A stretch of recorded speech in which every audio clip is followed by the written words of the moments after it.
Welcome to this virtual debate for Edmonds City Council Position 1, presented by my Edmonds News. I'm Teresa Whipple, and I'm going to be moderating, and Janice Carr is serving as our timekeeper. Thank you, Janice, for being here. We also want to thank our sponsors, Edmonds College, James Russell PLLC, Certified Public Accounts and Business Advisors, and Office Tech. The questions were compiled based on the suggestions of local civic groups, including the Alliance of Citizens for Edmonds and the Edmonds Civic Roundtable. Plus, we received numerous questions from individuals, so lots of really good questions. And I want to thank each of the candidates for being here, taking time out of their busy schedules. Thank you so much to Councilmember Christiana Johnson and Alicia Crank for joining us. We appreciate it. Before we get started, I want to explain the ground rules. Each candidate will have 2 minutes to make an opening statement, and then I'll ask a series of questions, and both candidates will have 2 minutes to respond. And Janice, again, will keeping track of that, and we'll be showing how much time is left. So, for example, 1 minute, if you could demonstrate, Janice, 1 minute, 30 seconds.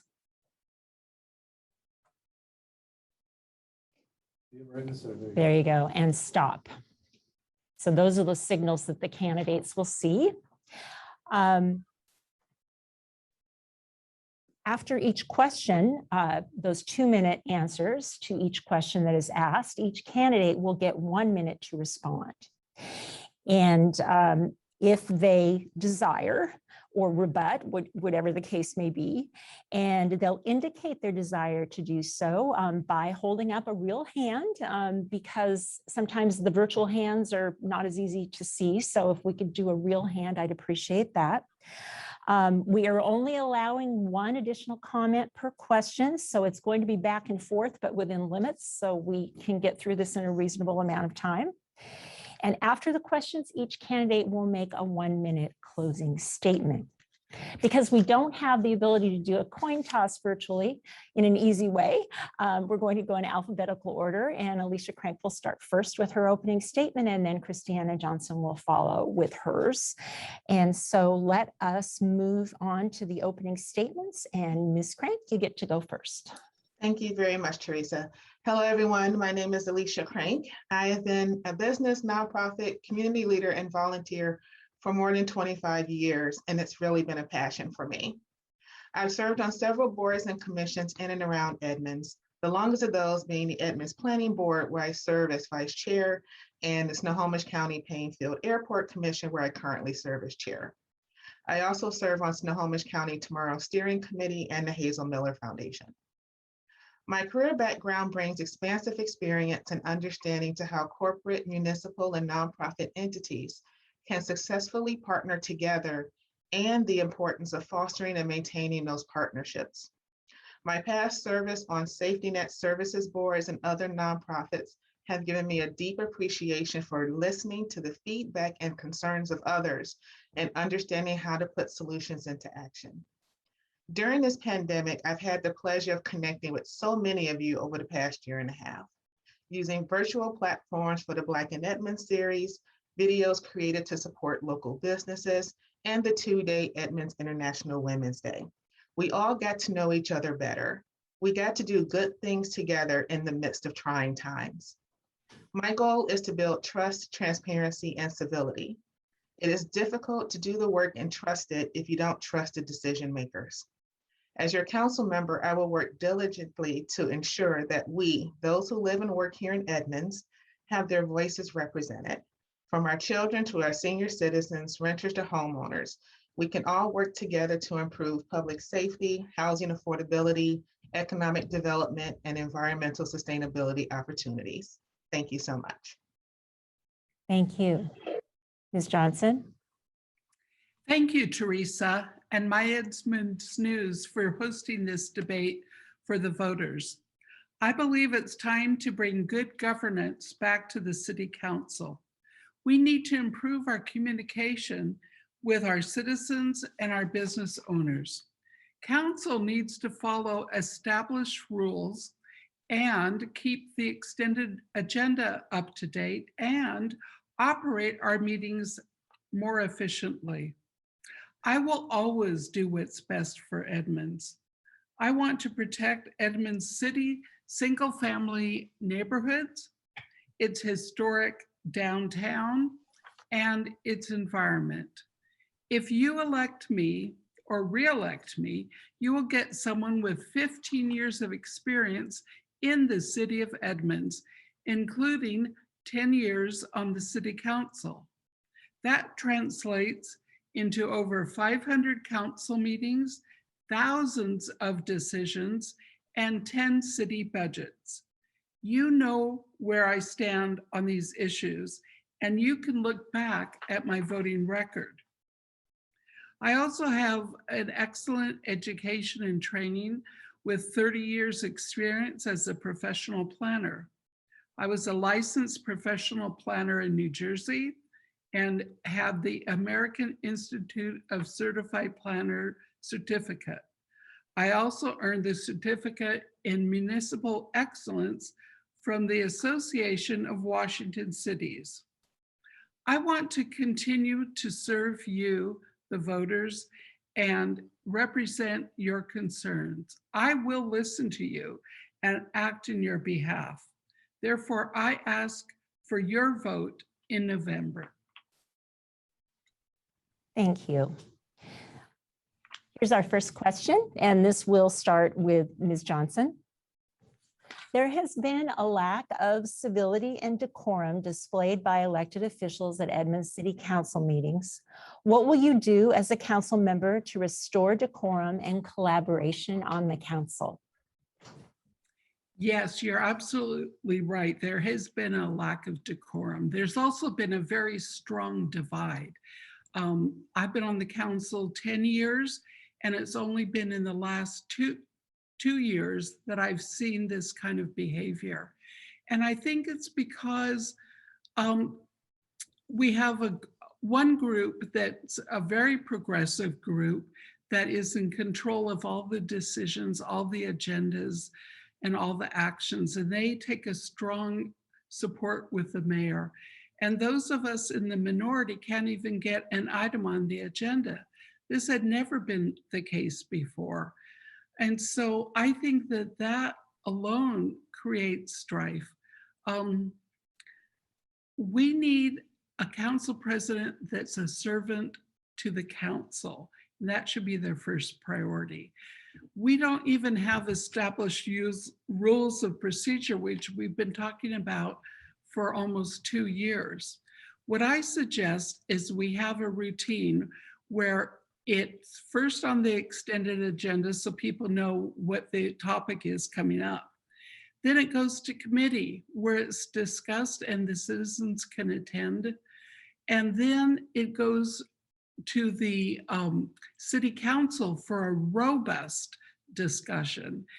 And then a separate meeting for a decision. A lot of these things have been jammed together, and so we need to take it apart and make it a slower pace so that it's a benefit to council members and the citizens. And finally, I think we need to be understanding, polite, and do a better job of communicating with others. We haven't had a city council retreat where we're supposed to develop those kind of relationships. We did have one on the budget, but we need to work better together. Thank you. Ms. Crank? And let me know always if you need me to repeat the question. Absolutely. I would say that, yes, there's been a significant breakdown in communication, and that's why transparency has been such a hot button issue over the past year and a half, the past 2 years. But I think when we talk about restoring decorum and civility, it starts with self-accountability. And it's to say that every person on council, including the mayor, have exercised non-civil discourse at times. And so to continue to say, well, it's other people, is not resolving the issue. It has to start with each individual person. And when each individual person can take ownership and responsibility of their action and then put it into action and be an example, I think that goes a long way to moving things forward. Okay, thanks. Ms. Johnson, you have a response? I have a response, maybe a follow-up question for Ms. Crank. Council has rules of conduct, and we have, I guess it's a code of conduct, and we have other rules, but they are not enforced. People can do outrageous things, and there are no consequences. How would you want to remedy that? Again, I think it first starts with, am I participating in that behavior? Number one. And am I exercising the example that I want to see happen? Then the second is you do call it out, and you call it out in a way that falls within the code of conduct. But to not address it at all in the way that it needs to, and then to resort to people calling each other names or revealing information that was in an executive meeting that shouldn't have been released. There's a lot going on there. So as much as we want to say, oh, it's up to other people, again, I would say every person on council has contributed to the discourse. Okay, thank you very much. And I saw you had your hand up, Ms. Johnson, but we're not going to go back and forth, but there will be, we're going to probably touch on some things that will give you an opportunity both to get into some related discussion on this. So the next question is, and this will go to Ms. Crank first. People have been polarized at both the local and national level into factions that reflect their beliefs. As a city council member, describe your specific approach to pulling your constituents together to listen to each other, try to reach consensus around tough issues, and move forward in an intelligent policymaking process. Thank you. I guess I would use the example that I used when I did the Black in Edmonds series, which wasn't supposed to be a series, it was just supposed to be a one-off, but it grew in popularity because we were able to demonstrate that people could come together, even though it was a virtual forum, to share their different thoughts and ideas on a particular subject, and instead of attacking each other, create a listening session, that we were all there to sit and listen and take that in. It also requires that you come in with an open mind. If you're coming into these conversations saying you want to hear what everyone has to say, but you are in an immovable stance, nothing's going to come of that.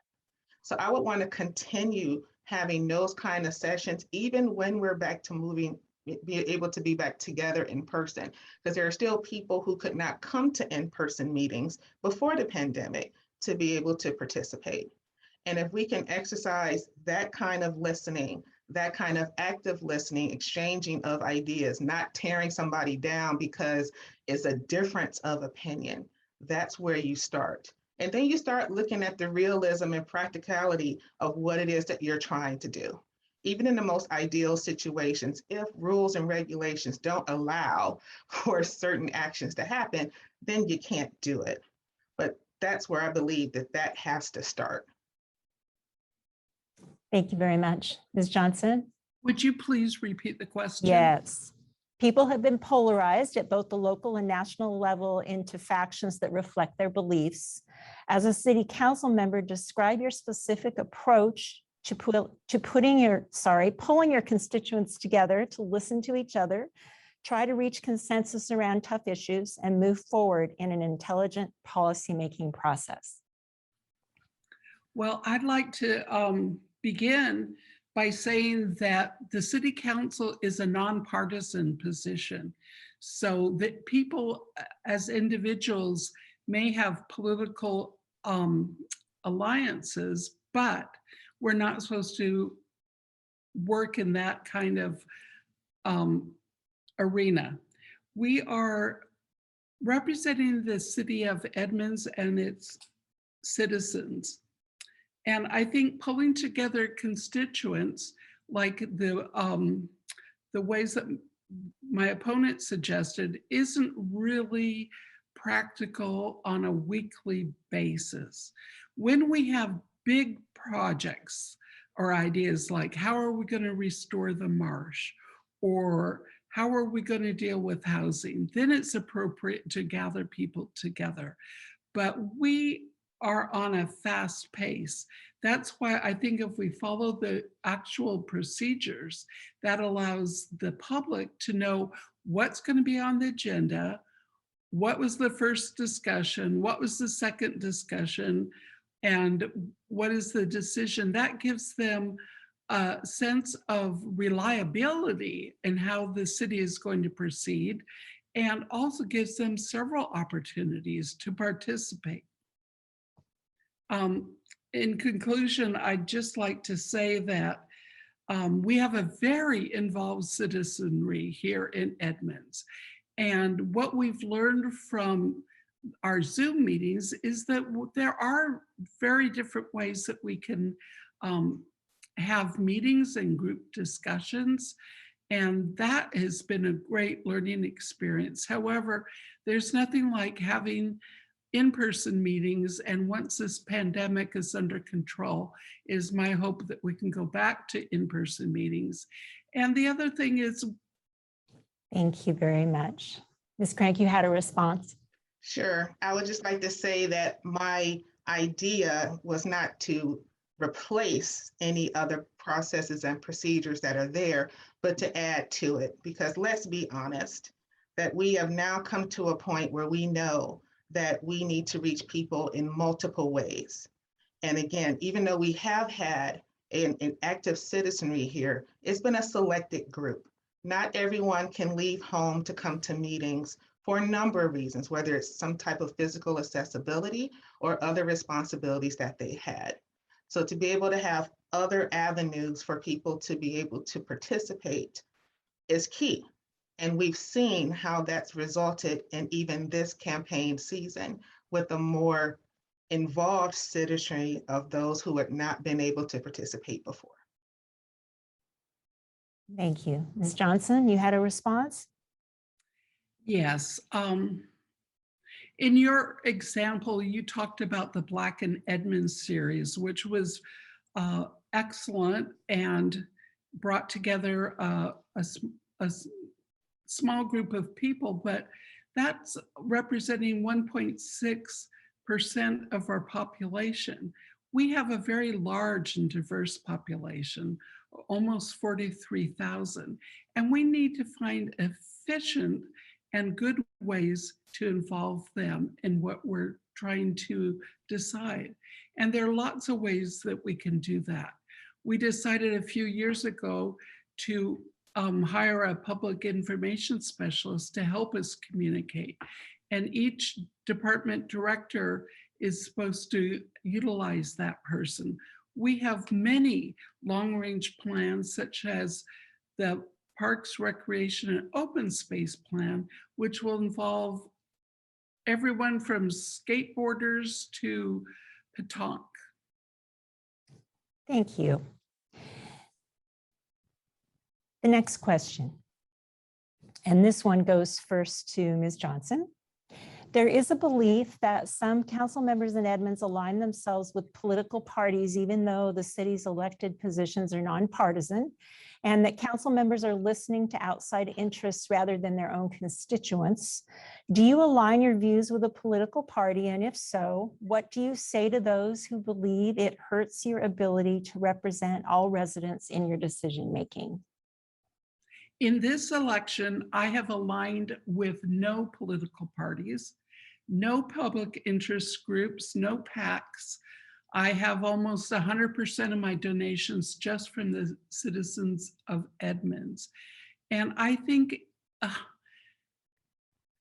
it can be very detrimental to look beyond the city of Edmonds for what we want to accomplish, either at the national level, the state level, or the legislative district level.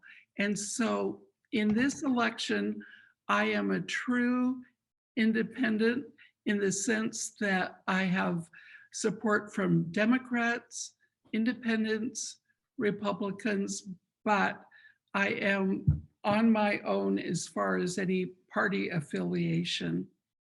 And I think that is the best way to represent the city of Edmonds, because we have many people that are concerned about diverse issues.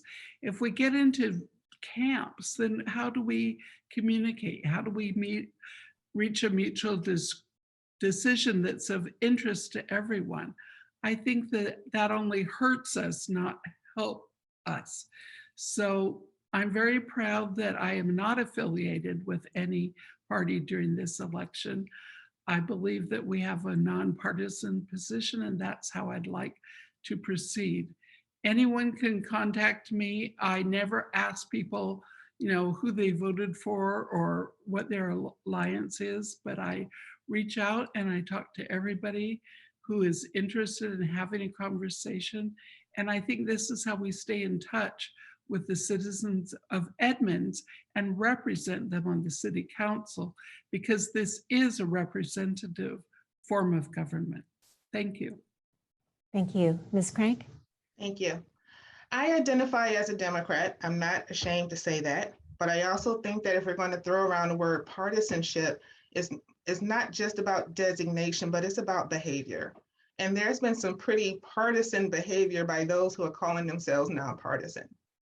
And I do wonder, from Ms. Johnson's perspective, her other times that she's ran, she sought for and received the Democratic Party endorsement and support. So does that mean that she's been partisan up until this time? I don't think she would see herself that way, especially since she's been on the council for the past 10 or so years. I bring that up because I believe that there is a way that you can still say, I belong to a certain party, but yet be an independent thinker and have your own way of thinking about things. So I know that several people have given me this box of, oh my God, you say you're a Democrat, so you must think all these different things. Even though I very publicly over the past 2 years spoken against several decisions that have come from those on council and the mayor about decisions that they've made. But there's been a decision to ignore that and still continue to put me in this box. I am an independent thinker. I have spoken out on what I believe and what I don't believe. And so again, let's not just say that because someone says that they are a Democrat or even a Republican doesn't necessarily mean that they completely fall into one field and one train of thought. I am my own person. I make my own decisions. I share my basis of my decisions. And if you can provide any examples of where I've been so partisan, I would love to know what that is, because I don't think I have. Thank you. Ms. Johnson, response? For the record, I am a Democrat. I have enjoyed the endorsement of the legislative district 32 and 21 in the past. However, on our city council, the extreme progressive wing of the Democrats has made me resistant to pursue those endorsements. And I know that you have received endorsements from both of those legislative districts, and most of them do not double endorse. So that's a practical matter. Regarding the independence, I have demonstrated that I'm an independent thinker. We don't have a record for you on the city council, and that's a concern of mine. Not to be critical, but I'm just saying that's a concern. Thank you. Ms. Crank, did you have anything else you wanted to say? I said what I wanted to say. Thanks. Thank you. Thank you very much. All right. Next question. And this one goes first to Ms. Crank.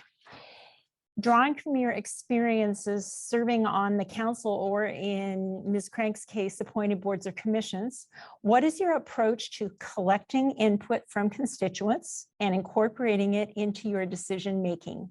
Can you provide an example of where your initial inclination on a decision was changed by constituents' feedback? Oh, wow. There's a few that I could draw from, but what do I want to pick specifically?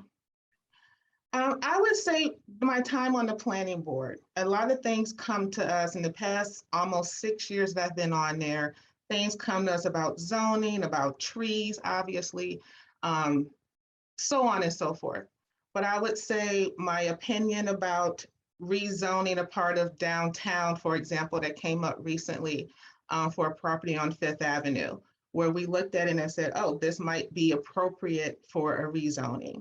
But once we got citizen input, once we also saw that there was a recommendation from staff to take that zoning recommendation, not just for that particular property, but across the board, I put a pause on that. I just didn't think that that was a really good idea.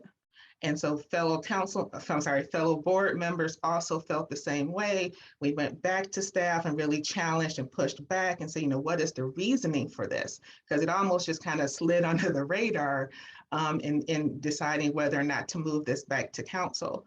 But again, it was that citizen input and those that lived in the area, those that came with renderings and said, this is what this would look like. And again, sometimes you don't know everything about everything. And so it's great to be able to have those who are right directly in the midst of what's happening in that neighborhood, in that complex, to say, this is what this is really going to look like for us.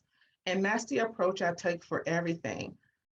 Even on the Airport Commission, looking at the recent budget and airport master plan that we're looking at, we know that there has to be feedback from across various constituencies to be able to make the best decision for the majority. Thank you. Ms. Johnson? Yes, I've had an extensive experience working with the public in my 30-year career as a planner. I often organized boards and commissions and put together public information programs, ran meetings, had printed materials, newsletters. And so I know a great deal about public participation. In my job at the City Council, one of the things we do is we get emails, we get comments at the podium, and this is the main conduit for information. We also get information from the department heads and have the opportunity in the committee structure to ask them questions and to, have a robust discussion about what the issues are. I think that I forgot the second half of that. Oh, and an example of where your initial example. inclination was changed by constituent input. Well, I have a very recent example that was very public. We went back to the in-person meetings, and at that very first meeting, we had technical difficulties and were delayed by 30 seconds. Then 45 minutes. I was reading. Yeah, the card, yeah. And based on the fact that, it was almost beyond capacity, people weren't wearing masks, the Delta variant came up. When we took a vote, I voted to go back to in-person, to online virtual meetings. Then I heard from a ton. If you want to wrap up in 5 seconds, go for it. I changed my opinion and changed my vote. Okay, thank you very much. All right. Do we have any rebuttal on the response, Alicia? No? No. We're good? Okay. All right, next question. As a legislative body, the City Council is supposed to provide a needed check and balance for the executive branch / mayor and his or her administration. How would you work with your fellow council members to create a strong legislative vision and implement it? And Ms. Johnson, we'll start with you. There has been very little check and balances with the administration. This is the way it's supposed to work. The City Council is the legislative body. They make policies and give direction to the administration that is supposed to carry it out as an independent branch of government. But in the last year and a half, we have a former council member that wants to make policy decisions like closing Main Street for walkable Main Street or closing Sunset, and it's very difficult because we cannot get anything on the agenda to even discuss this. Every year we put together legislative priorities for the legislature, the state legislature, and we usually have a retreat where we put together our combined thoughts and come up with a list of priorities. And this has always been effective, but now we're dysfunctional. We don't have clear direction. We don't have unification. We're at odds with the administration. And this is what I think needs to change. That's why I've decided to run for re-election, because I think if we can have a stronger council, then we can be more effective and more efficient. Thank you. Thank you. Ms. Crank? I actually agree with most of what Councilmember Johnson has said. But I will say this, is that we are, as council members, we respond to the people. We were put there by the people to make things happen. And if the administration is not functioning in the way that it should, you take it to the people. You don't infight with each other and drag it out and create factions, which is what has happened, unfortunately. And leaning into those factions, and then there's more frustration, and there's more bullying. And I just feel like people have better uses of their time to keep, instead of feeding back into all this kind of negative energy.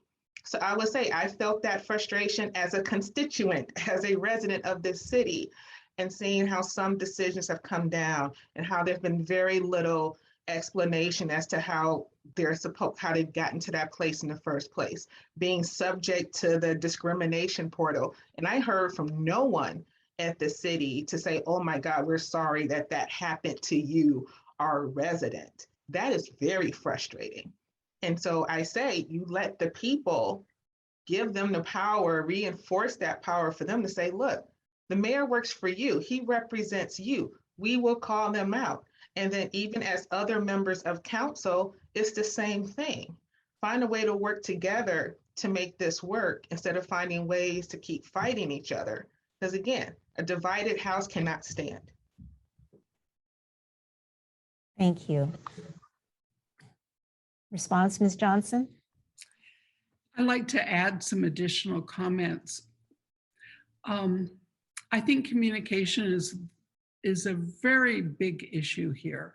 When the mayor doesn't inform council at council meetings what his plans are or what his actions are, that breaks down communication. If we get it in a press release, we hear about it after the fact, and we're not respected as we should be. And the other thing is that when there have been problems, we cannot get any discussion on the agenda. When Adrienne Freely Muniz became council member, she established a new rule that you needed to have 4 people agree to put something on the agenda. That had never been the case. And now Susan Payne, the new council,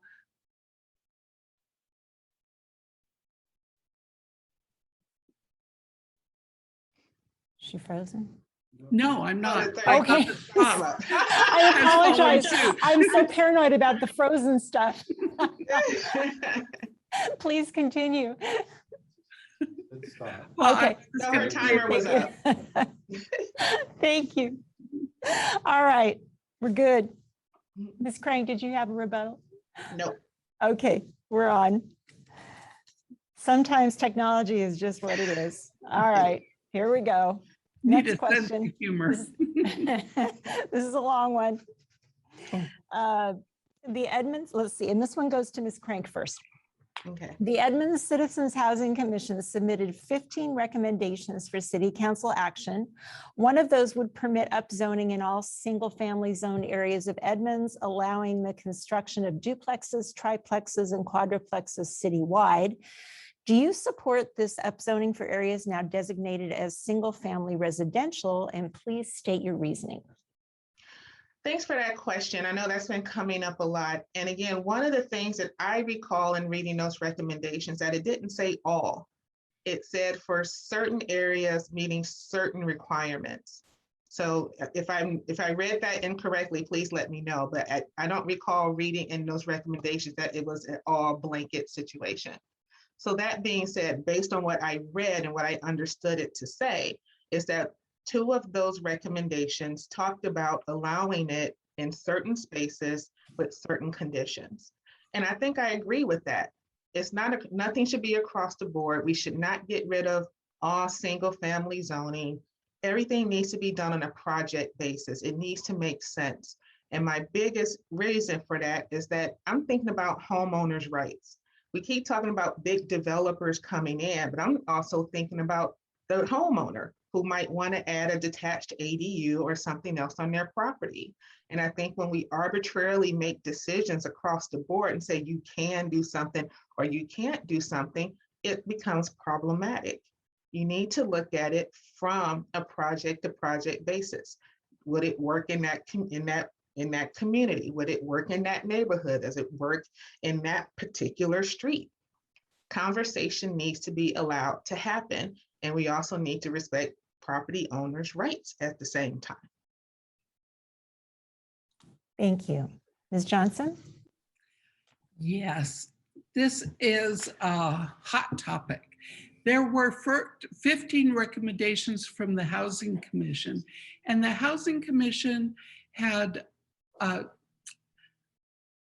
basically 14 members that were appointed from each individual council member in 7 districts. And then there was an alternate, and they worked with city staff and consultants for a year and came up with these 15 recommendations.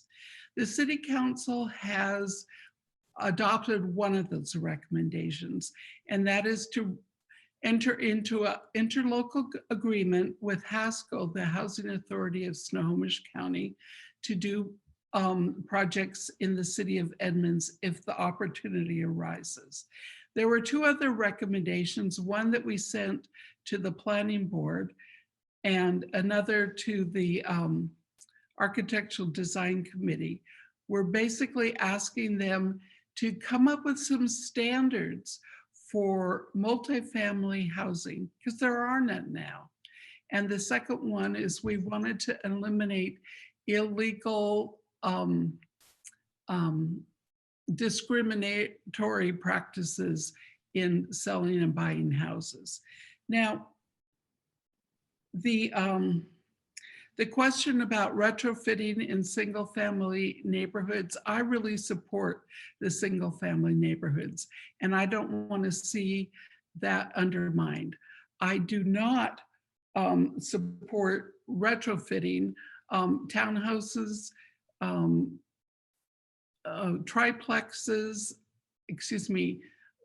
duplexes, triplexes, and other townhouses, inserting them into those neighborhoods. I do think they're excellent for new development. I myself live near Shell Park. Thank you. I'd like to add to that, if I could. Please do. The other thing I've said about these 2 is that recommendations are just that, recommendations. They can be discussed, they can be shut down, they could be retooled. And I think to Ms. Johnson's point, the fact that people from different parts of the city came together to make these recommendations should not be discounted. There's a reason why certain folks in certain neighborhoods thought that this was a good idea. So again, if we go back to saying that we're listening to our residents, we're listening to our constituents, if just because something doesn't necessarily jive with your personal thing, that doesn't mean that it should be discounted. There's a reason why those recommendations came forth in the first place. that's why you have the discussions around them and figure out what could be the best way to go. Thanks. Ms. Johnson? I would like to point out that the city of Edmonds is on target with their growth management objectives for single family and multifamily housing. We are going to meet our needs for housing. So we don't want change just for the sake of change. And these recommendations will be analyzed by the planning board, design committee, the city attorney, whoever it needs to be. And we will have as robust a discussion as we need to. But the city is quite diverse. Lake Ballinger is different from Shell Park, which is different from Meadowdale with the slide areas and environmental problems. It's different from downtown. And I don't think we can have one size fits all for the whole city. My proposal in the budget will be to look at those 7 different areas and Thank you. We are going to a related question, so maybe you can finish your thought, Ms. Johnson. Which Housing Commission recommendations do you support and why? And we'll start with Ms. Johnson. yes, I supported the 3 that I just identified.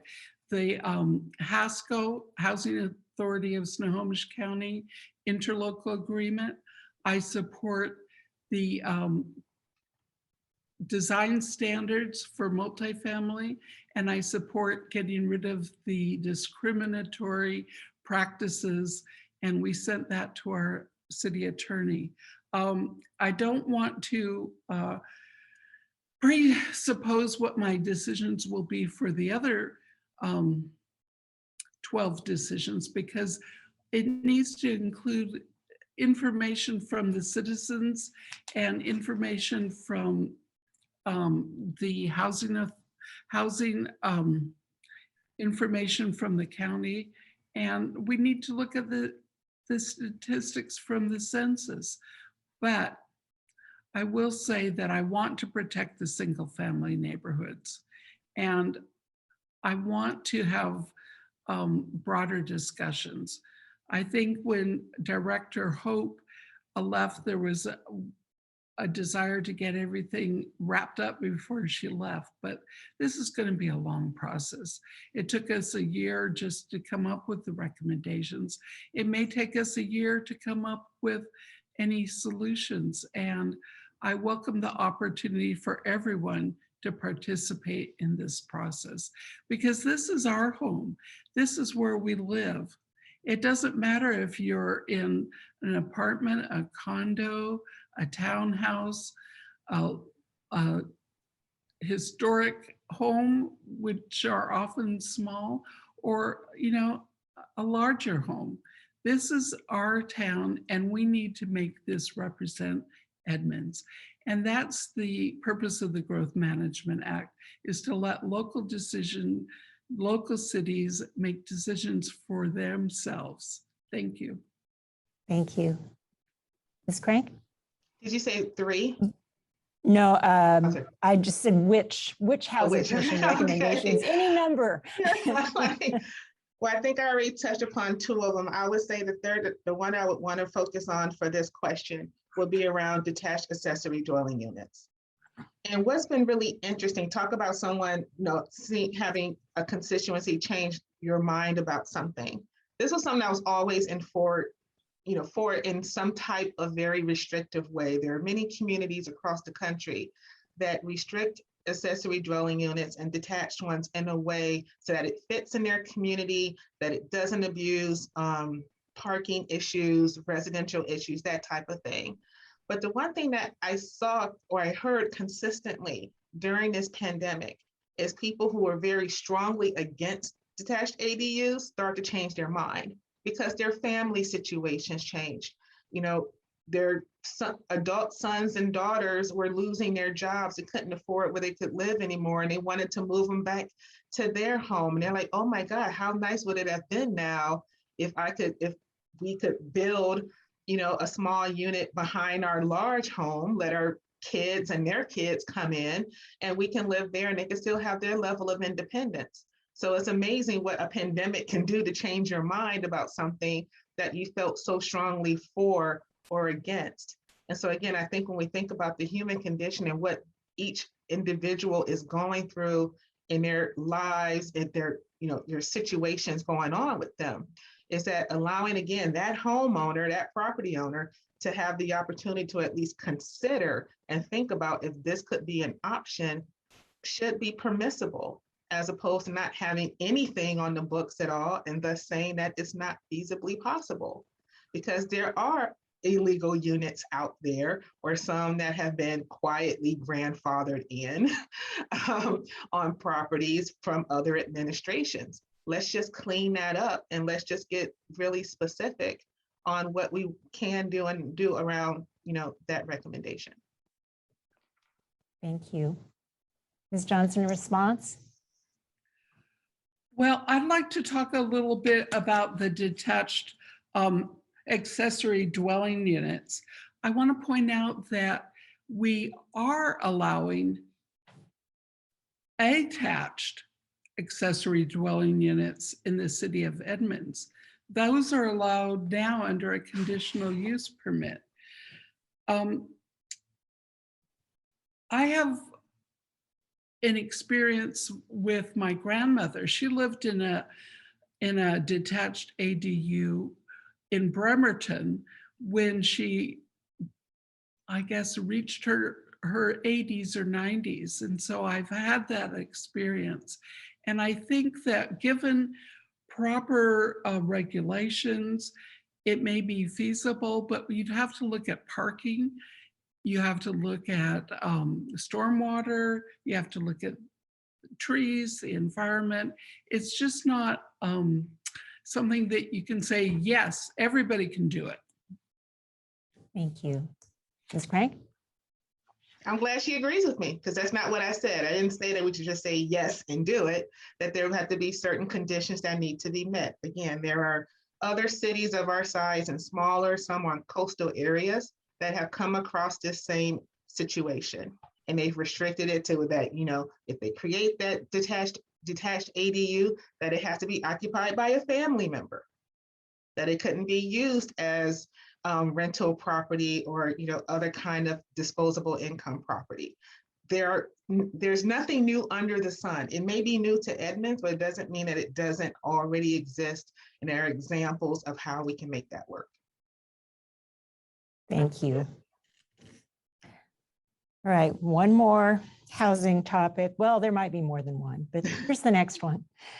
And this one goes to Ms. Crank first. Define affordable housing using your definition of affordable, and give an example of a successful project in a similar city where it has worked. Oof. Well, I usually don't use the phrase affordable housing. I flip it to housing affordability, because affordable is subjective. What I can afford is not something that someone else can afford, so on and so forth. But for me, what housing affordability means is creating entry points for people on various income levels to be able to afford a place that they can comfortably live in, whether they're a renter or whether they're an owner. One of the things I was really hoping that the Westgate Village project was going to be one that could be successful, but it's not. I went through the process of trying to apply myself, and it took almost to the last minute for them to say what the cost was going to be. And I know that there were a lot of seniors in this community that were hoping that they would be able to qualify for that. But to find that a studio was going to be $1,700 is not affordable for a lot of people.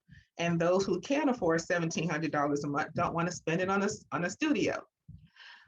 One of the things that I've advocated for years is I would love to see legislatively if there's a way that we could create something similar that actually happens in the state of California, which is their BMR ordinance, or below market rate housing ordinance, that prioritizes affordable housing as it comes forward, to prioritize those who already live in the city, work in that city, or are a member of public safety, to be able to have access to those homes first. So I think that's a great way to keep people that are already here, already part of the community here, make that housing accessible for them first before other people could have the opportunity to move into the community and take that over and potentially displace others that have already been here. I wish there was a better example that's local, but I hope that we can make that happen in some way. Thanks. Ms. Johnson? Well, affordable housing is a term that doesn't really talk about what housing can represent. Affordable housing is usually based on median family income, and it's a percentage of that. It might be 80%, 60%, 50%, but there is no such thing as affordable housing. The Westgate Village was not supposed to be affordable housing. What it is below market rent. So the $1,700 studio apartment might be $2,500 a month on the open market. This was able to build it because the state legislature gave us multifamily tax exemptions. So for 12 years, there is an exchange. In exchange for having lower taxes, you're providing below market housing. And that does address some of the need, but not all of the need. There are many housing programs. There's senior housing, there's Section 8 housing, there's housing for veterans. And I think that what we are talking about is a pretty complicated subject, and I'm certainly not an expert in that. But I don't think that we can look to California to solve our problems, because that would require legislative action. We have the ability to do certain things, but only by what is allowed in the state of Washington. Furthermore, I think we should encourage people to buy the smaller, older homes in Edmonds, because those are the ones that the developers jump into and build new programs for, new larger homes. Thank you. Ms. Crank? I would love to not use California as an example, but I would have loved if Ms. Johnson had a local example to offset that. And again, anyone that's tried buying any type of home in this environment right now will tell you there is nothing that would be deemed as affordable. Properties from condos to everything are going $60,000, $70,000, $100,000 and up over their asking. So unfortunately, there isn't an easy way to try to make that happen. I think about the Calnero family, and their story was, published in the Everett Herald, how they, as they were getting ready to have their baby, were looking all over the place locally to try to find a place to live, or try a place to buy, and they kept getting outbid. But thankfully, they didn't pick up and go like many others have found themselves doing, but that they reinvested in a second business here. So let's hope that the next time that they're able to start looking for housing locally here again, that they can find something within their affordability. Thank you. Ms. Johnson?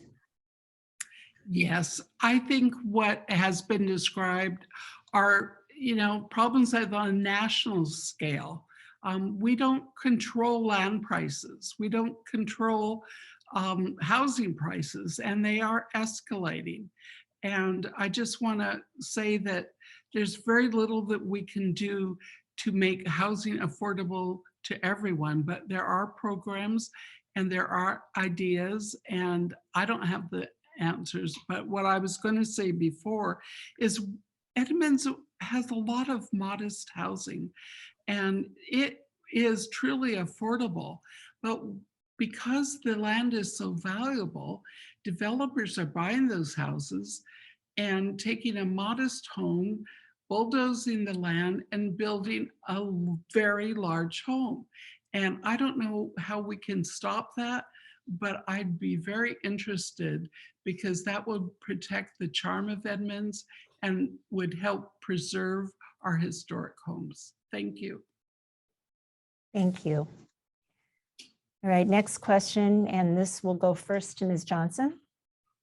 How will you ensure the critical needs of those who are homeless in Edmonds be met without enabling Seattle-style issues such as public camping, trash along streets, and related public safety concerns? That's a tough question, but I will say that in the past, I've supported efforts by the city council. I voted to put together a fund to look at homelessness. And the people that did that, about the only thing they accomplished was what they call a report done by a consultant. And just this last month, we decided to update that report because the initial information was based on 2016. So we know a lot has changed with the pandemic and we want to look forward to that. I also supported a part-time human service manager to help people and their needs. I've also approved a social worker. We used to have one embedded in the police department, but now we're going to have one with our human service group. There are a lot of issues about homelessness, and there are a lot of reasons people become homeless. Some have lost their jobs or lost their homes and have, taken to the streets. Other people might have mental illness. They might have alcohol or drug addiction. And so we have to deal with the people themselves and try and figure out what their issues are. I'm sure most of them don't want to be homeless, so maybe we can help them. The concerns I have during the pandemic is here are people who don't have masks, who don't have hand sanitizer, who are living in very unhygienic situation. And so I want to make sure that they're safe and that they're healthy. And thank you. Thank you. Ms. Crank? I spent 3 years at YWCA, Seattle King Snohomish, and my office actually was also where we housed 60 plus women that were homeless. And I'm gonna tell you, when you see that up close and personal every day, you understand that homelessness is not a one-shot situation. And the fact that we need to have wraparound services to address the homelessness issue. So when you talk about the critical needs, it's multi-level. And the thing I would want to see the city do and continue to do is, again, when I talked about public-private partnerships, the city doesn't need to reinvent the wheel and create a whole department around how to handle this and hire a whole bunch of people. We have, a person on staff now that can spearhead these efforts, but we need to, as a city, look at this regionally, look at this not just as something that's only happening to us, because again, there's nothing new under the sun that's happening here. It's just now being recognized.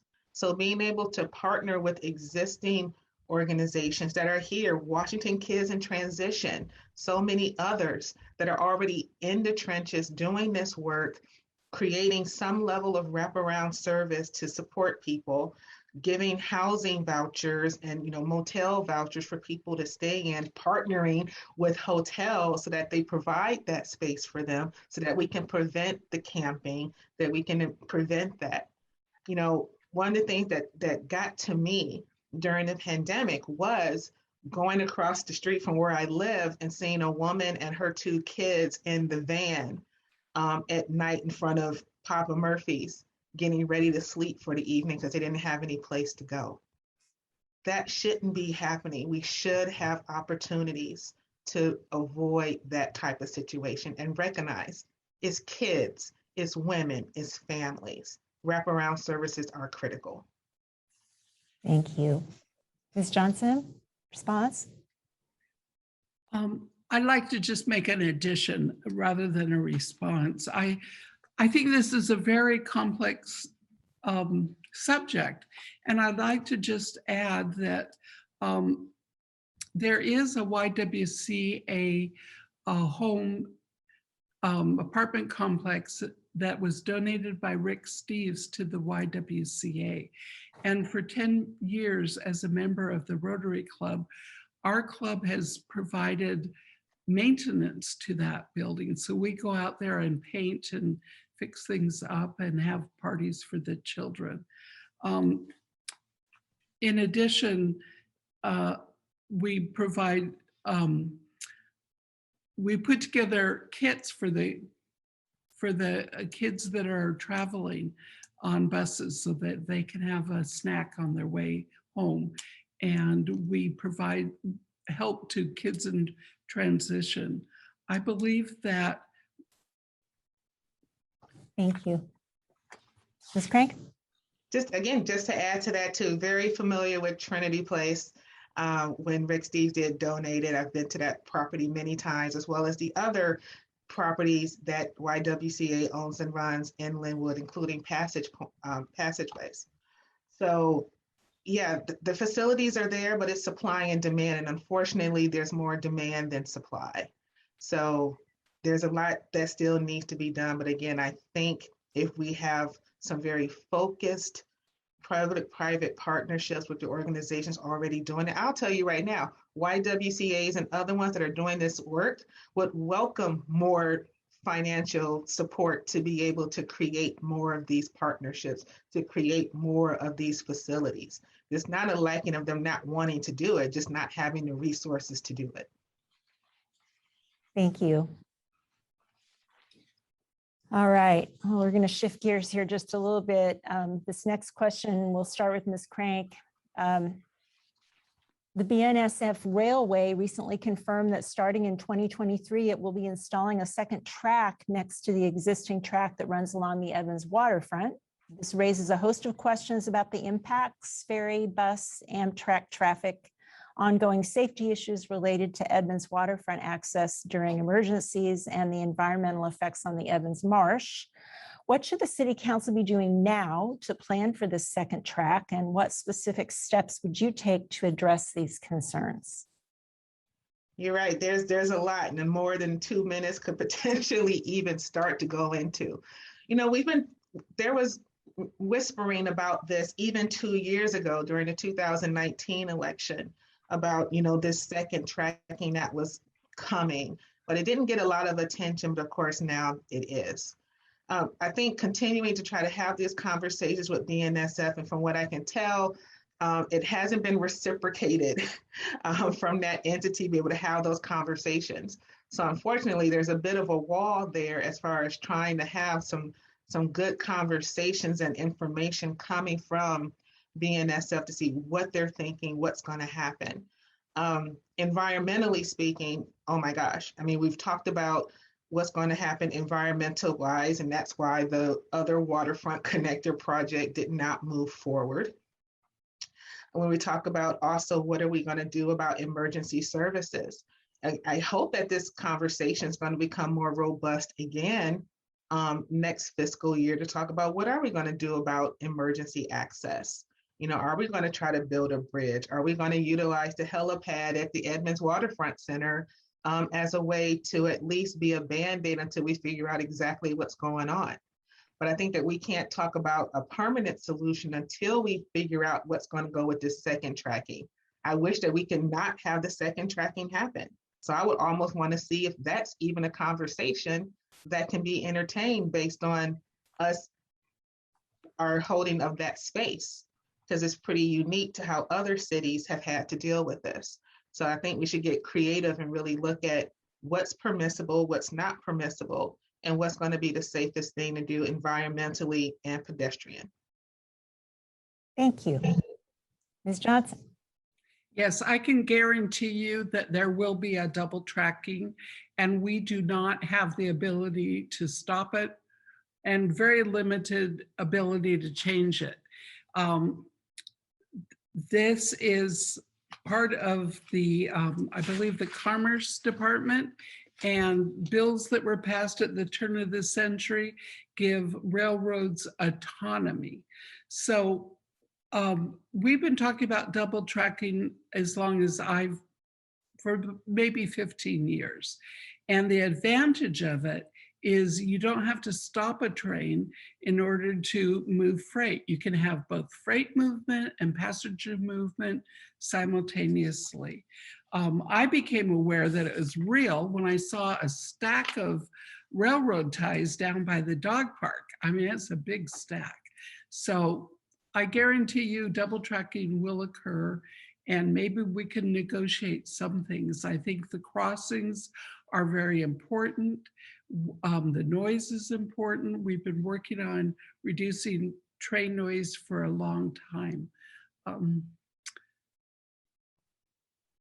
And the whole, it becomes more complicated because we have the Washington State Department of Ferries, the Edmonds Kingston Ferry. We have the train station.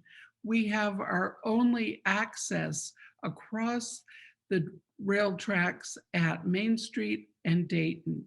And we were unable to solve that problem. And we had spent about 8 years trying to come up with a solution. And we came down to one solution, and it wasn't acceptable to the people at the last minute. So we don't have any more tricks up our sleeves there. But we do have plans. We have an emergency management plan for the city of Edmonds. Thank you. Any response from you, Ms. Crank, on that? Okay, we'll move on to the next question. And this one will start with Ms. Johnson.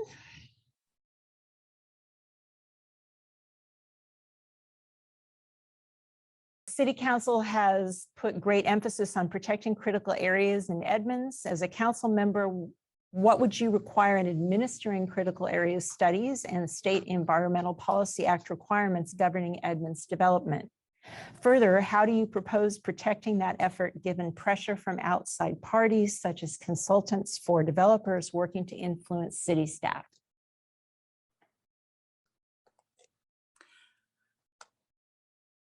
The Critical Areas Ordinance protects development in Edmonds.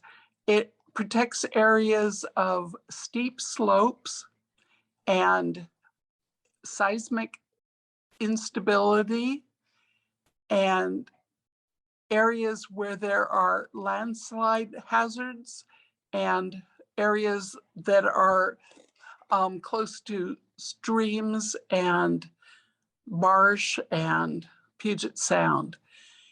In the city, we have an environmental planner who administers the SEPA requirements and all the environmental codes. The city council itself does not administer that, but we do have the ability to come up with new codes and new policies, which then can be administered. For example, we recently updated the tree ordinance and developed policies for the comprehensive plan. Recently, I also participated in an environmental analysis of the Edmonds Marsh. We were trying to do a background study so that we understood all of the ecological elements and hydrological elements of that area. So there are things that we can do. And what I'm really interested now is looking at the stormwater code, particularly in Perrineville Creek, Shellabarger Creek,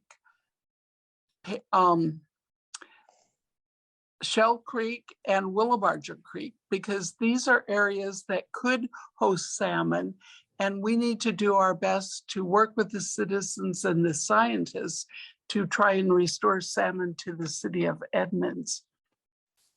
Thanks. Ms. Crank? Thanks for that.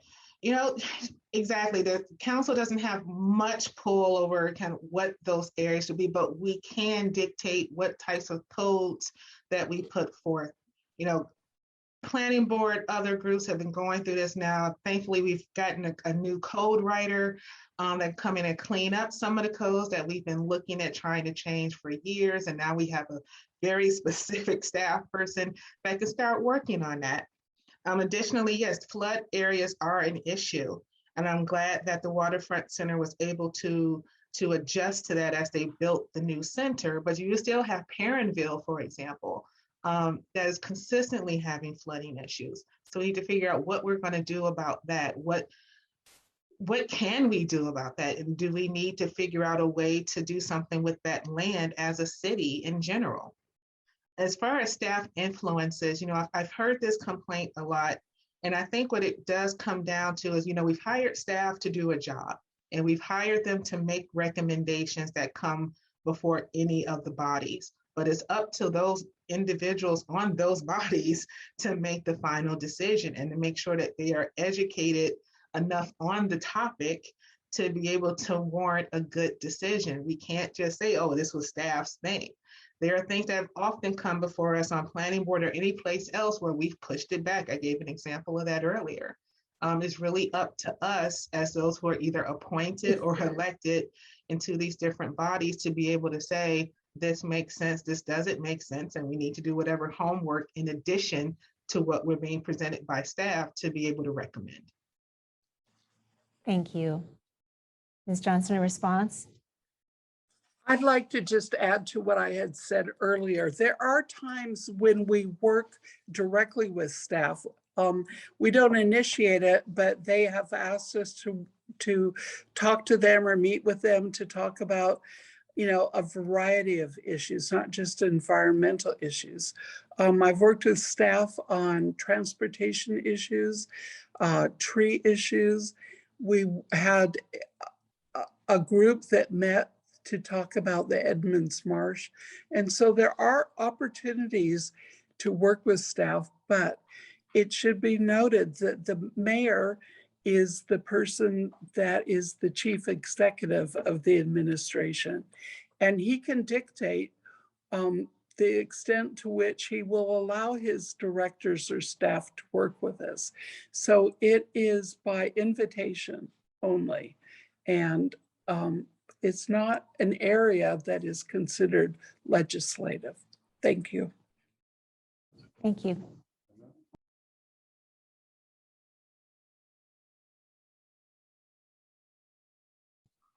Ms. Crank, do you have anything to add?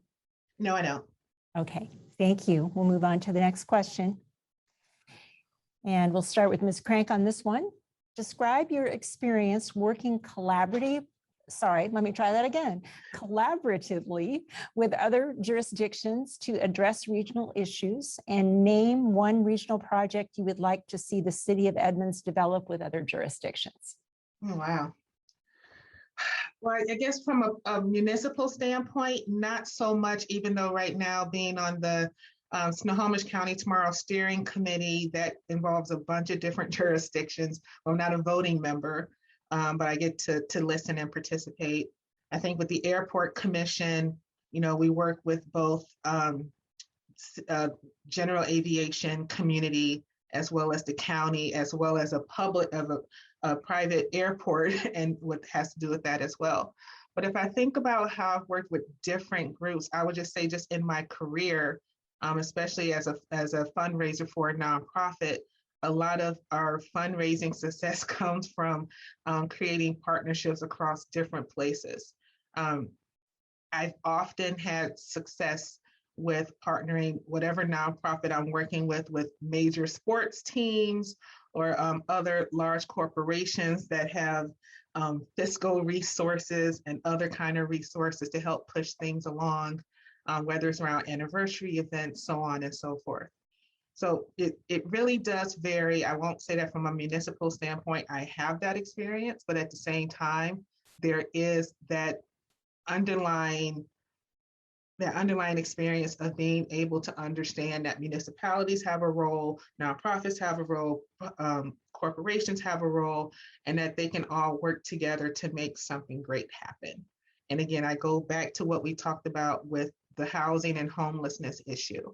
There's many organizations that fall under those three categories that could start working together, are working together, but could be expanded to the level of what they can do. Thank you. Ms. Johnson? Yes, I have a wonderful experience to share with you about working collaboratively with other jurisdictions. When the Growth Management Act was first approved by the legislature, I was hired by King County as their principal transportation manager for growth management. What I had to do is understand what all the new laws were and coordinate that with every jurisdiction in King County. And they ranged from, small areas like Medina and large areas like the city of Seattle. And so I had to work with all of these different cities and their transportation planners and put together a framework that we could do so that we could coordinate with everyone. And we met as needed, at least monthly, if not every other week. Furthermore, I had to coordinate with the Puget Sound Regional Council on the multi-county principles.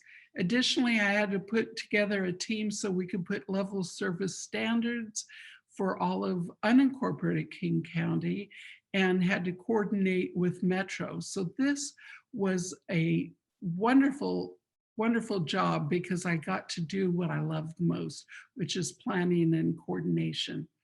I too was on the Snohomish County Tomorrow. It is Snohomish County's planning group, and I was appointed, so I represented the city there for several years. The kinds of things that I'd like to do in the future is I'd really like to work on stormwater. We have major problems in Perrineville Creek, and I'd like to work with Mount Lake Terrace, Linwood, Woodway, and the county to solve those problems. Thank you. Ms. Crank, anything else you'd like to add? No, ma'am. Okay, thank you very much. We'll move on to the next question. And this one, excuse me, this one will go to you first, Ms. Crank. During the past year, we have learned more about negative experiences of BIPOC residents living in Edmonds. What is the role of the City Council in addressing racism and the effects of white supremacy in our city? Well, you might be surprised by this, but I don't think that the city as a whole has a huge responsibility to do that.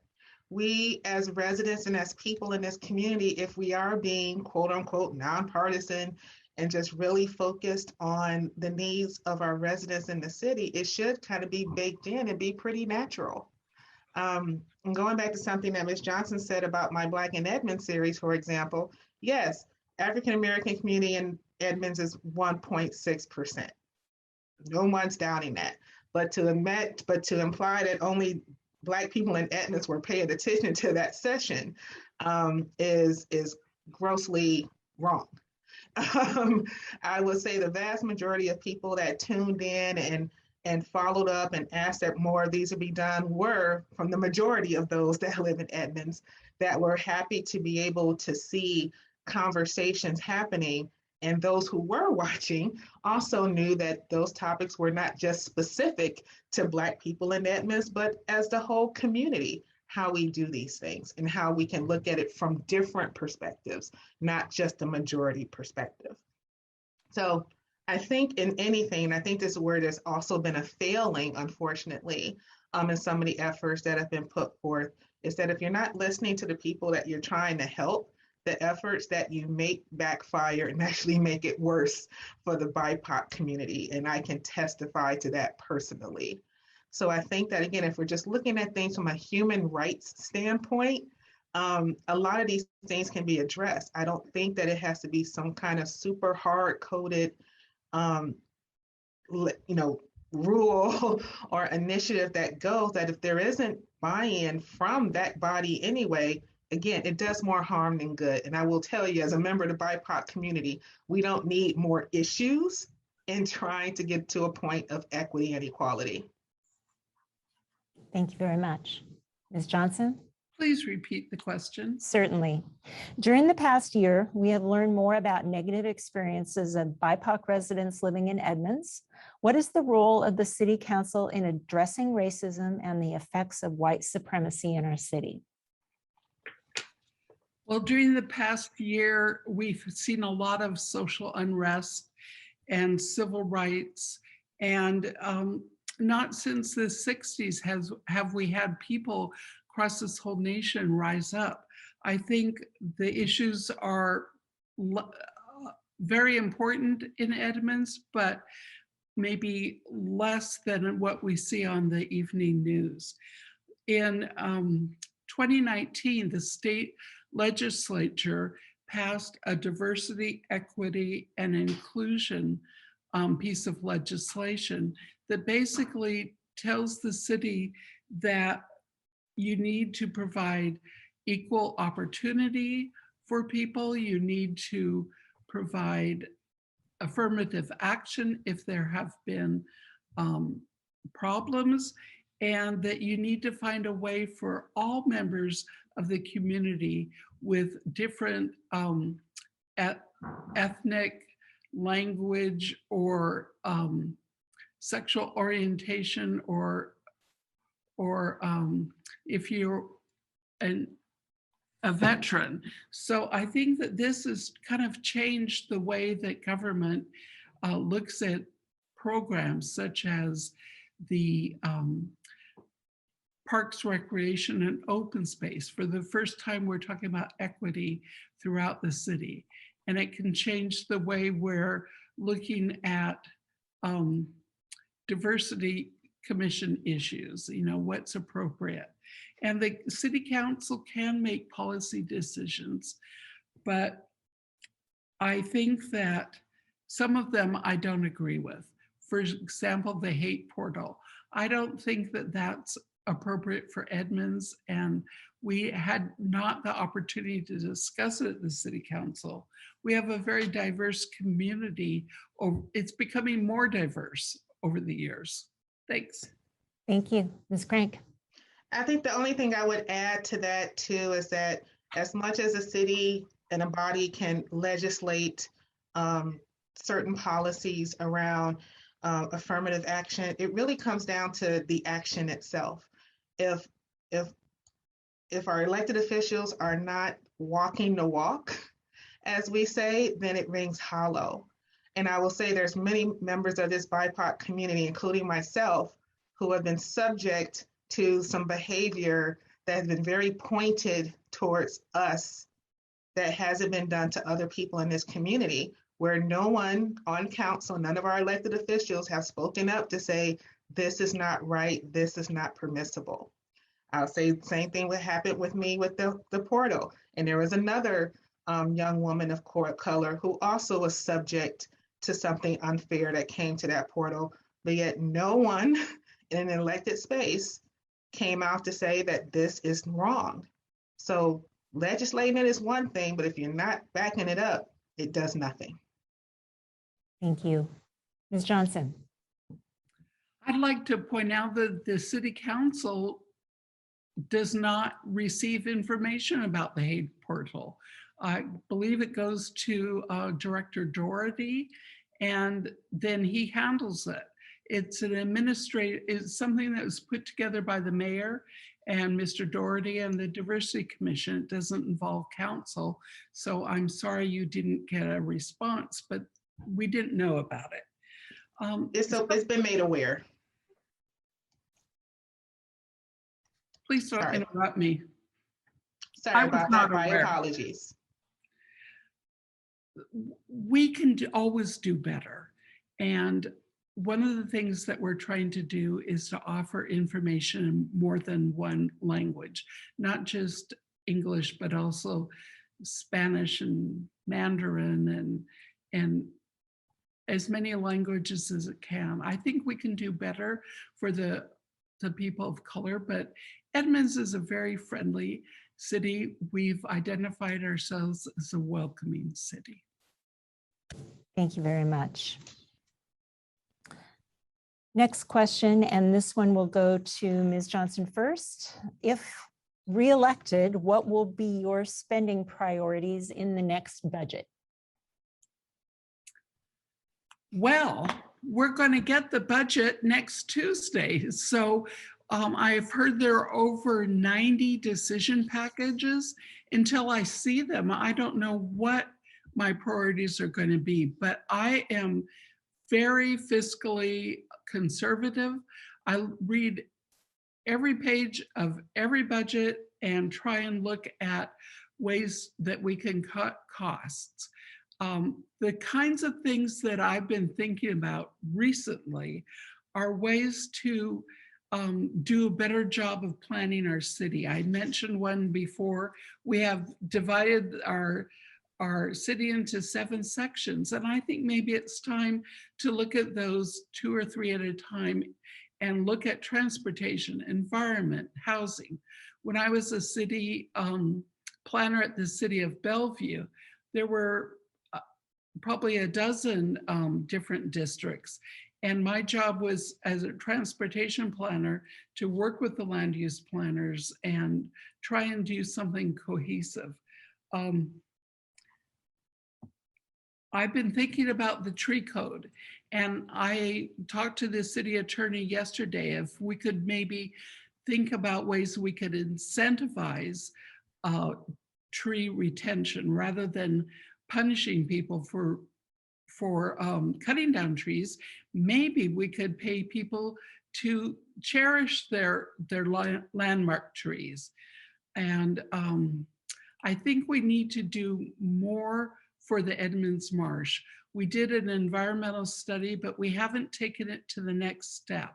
We don't know what the next steps are going to be, what they should be. Maybe we need to get a grant writer, because I know the state of Washington has many funds available for recovery. Thank you. Ms. Crank? Yeah, I'm actually looking forward to seeing the mayor's presentation on the budget, and I'm glad that it's going to be done in a way that is in a webinar that's also going to be available for people to see later if they're not able to see it in real time. And again, I think this is something that I hope that we can continue to do, or have the city continue to do going forward, being able to have this information available to all on an on-demand type of way.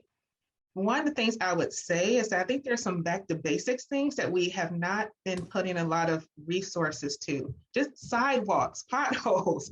I mean, just, you know, I lived in a neighborhood for the majority of the 7 years I've been here so far, where I step out and there's no sidewalk, or it ends halfway down. This is something that's been discussed a lot. And so I would love to see that there be some money put towards doing that, filling these potholes, doing all these other maintenance projects within our neighborhoods. Because again, we're now spending more time in our neighborhoods than we have before because of the pandemic. And again, I would also like to see some priority put into not only the maintenance of our existing parks, but trying to find ways to create more parks on the southern end of the city, whether it's just pocket parks or something that goes back into the whole environmental issues that has been discussed as well. There's some environmental justice that needs to be done in some of the more heavily populated areas of Edmonds, where someone shouldn't always have to get in their car and come towards downtown to get, you know, that park space and that open space to be able to do things. So I would like to see some budget priority put towards those things. Thank you very much. Any follow-up? We good? Move on to the next. Oh, Ms. Johnson? Well, I just want to agree with Ms. Crank. We need to fix our sidewalks and we need to fix our potholes. And the city just authorized bonding so that we can maintain our city buildings. Thank you. Anything else, Ms. Crank? All right, move on. Well, I'm not going to presuppose this is going to be a short answer, but we'll go on to the next question. And this one will go to Ms. Crank first. Would you support the continuation of Walkable Main Street in 2022? Short answer, no. I think that when it first came about in the summer of 2020, it met the need at that moment of what we were going through. We were all scrambling to find a way to stay safe, but also support local business and keep people employed, even if it was part-time. It made sense. This time around, I think it was a severely missed opportunity to compromise with the area business owners and retailers and say, you know, let's do this only one day and let's do it on a particular day. And so that not happening thus made those retailers and those that lived in that community feel like they were not being heard. So even if it was to be a good idea going forward, it's kind of been tainted by how it's been treated up to this point. So I don't think that Walkable Main Street needs to continue. I would say the times that I did go down there, the streets were virtually empty. And I think there were also some missed opportunities of kind of tying in some of the Walkable Main Street stuff with the activities that were happening down the street at Francis Anderson, to be able to utilize those particular things. So again, it's that partnership piece that seemed to be missing, and that synergy that could have maybe resurrected some of that and helped some of the business owners get the foot traffic that they were used to. It didn't happen. So unfortunately, something that was maybe necessary last year, but not necessarily this year, has pretty much canceled it going forward, in my opinion. Thank you very much. Ms. Johnson? Walkable Main Street, absolutely not. I was questioning it the first year and couldn't get any answers, and wanted to discuss it at the City Council the second year and couldn't get it on the agenda. Initially, the idea was that people couldn't be safe on the sidewalks because there wouldn't be 6-foot separation. But the second year, they started attracting people with music and chalk and tables because they wanted to make it a success. I think European examples of walkable streets are based on historic patterns of behavior. Like in Copenhagen or Stockholm, you have narrow streets, you have lots of little shops, you have people that are happy to be without cars, and they're chock full.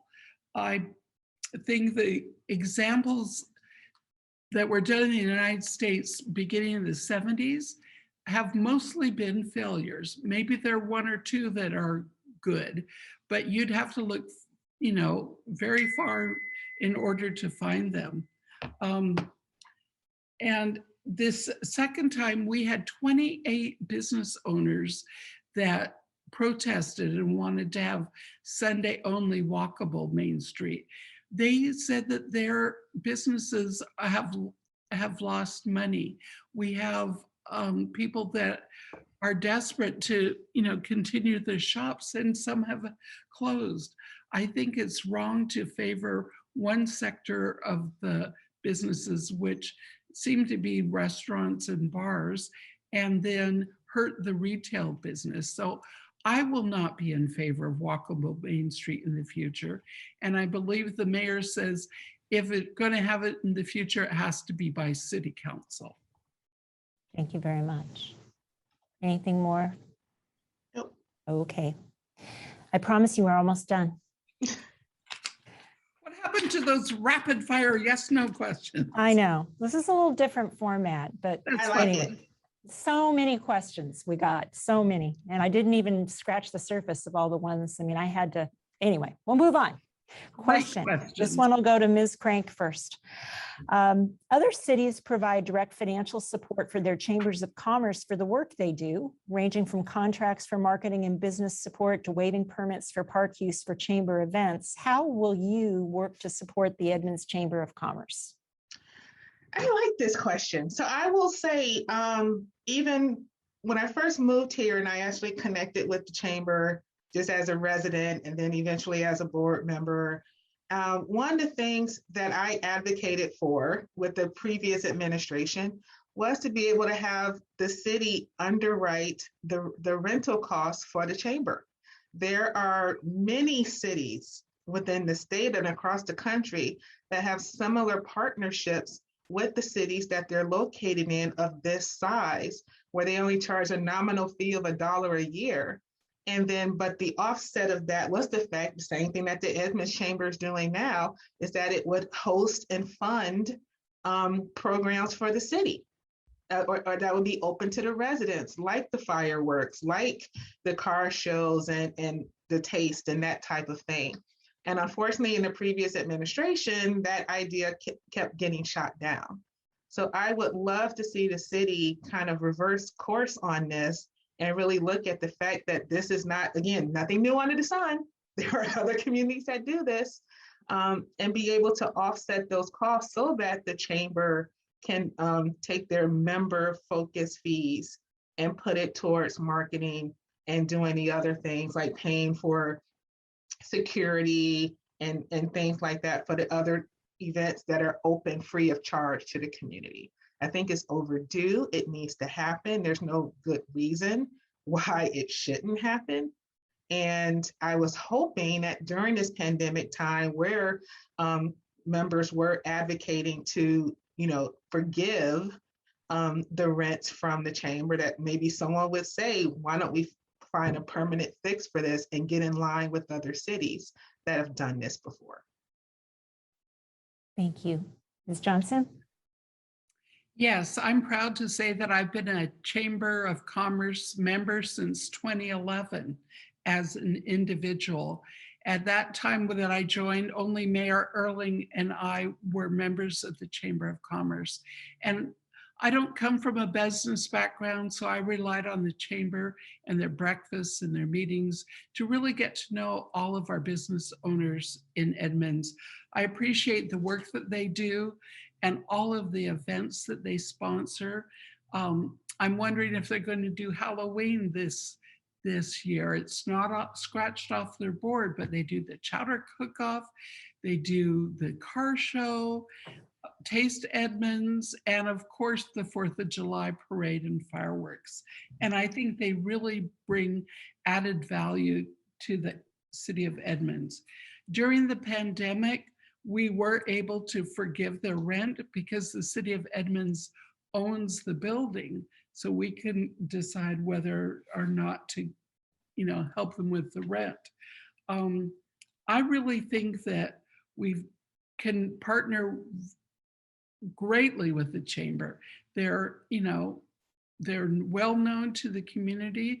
They're well known to the administration and the council. And I'm proud to say that this year we have more members of the council on the chamber than ever before. And we have given money to the chamber during the CARES funds in order to support local businesses. And I am open to new ideas in the future, because what really makes Edmonds great are the fact that we have many, many small businesses. We support Small Business Saturday and DEMA and ED. And I think that Edmonds is charming because of those many small businesses, and I want to support them. Thank you. Ms. Crank? I also just wanted to add too that another function of the chamber is functioning as the visiting center for the city. So again, I think there's no real argument to not support moving forward with creating that type of partnership with the chamber where it's a nominal rent in exchange for the services that they're already providing. Okay, thanks.